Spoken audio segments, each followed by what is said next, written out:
శివరాత్రి రోజున వనదుర్గ అమ్మవారి దగ్గరకు వేలాది మంది భక్తులు ఎందుకు వెళ్తారో తెలుసా? శివయ్యకు ఈ గుడికి ఉన్న సంబంధం ఏంటి? ఈ క్షేత్రానికి మహాభారతంతో సంబంధం ఉంది. పరీక్షిత్ మహారాజు ఒక ఋషిని అవమానించగా పాము కాటుకే మరణించుగాక అనే శాపం పొందాడు. అలాగే ఆ రాజు పాము కాటుతో మరణించాడు.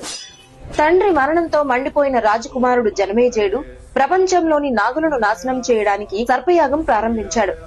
ఆకాశం నుంచి పాములు అగ్నిలో పడిపోతుంటే సృష్టి సమతుల్యం కూలిపోతుంది. అప్పుడు దేవతలు పరమశివుణ్ణి ప్రార్థించారు. అప్పుడు శివుని తలపై ఉన్న గంగాదేవి మంజీరా నదిగా మారి 7 ప్రవాహాలుగా విడిపోయి యజ్ఞాగ్నిని ఆర్పివేసింది. అందుకే ఈ ప్రదేశం పేరు ఏడుపాయలుగా ప్రసిద్ధి చెందింది. అందుకే ఇక్కడ శివుడు మరియు ఆదిశక్తులు వేరు కావని భక్తుల విశ్వాసం. ఆ పవిత్ర ప్రకృతి మధ్య వెలసింది వనదుర్గా భవానీ అమ్మవారు. ఇక్కడ ఆ 7 ప్రవాహాలు అమ్మవారి పాదాలను తాకుతూ ప్రవహిస్తాయి. ఈ క్షేత్ర దర్శనం పాప విమోచనం, దైవానుభవం అని భక్తులు నమ్ముతారు.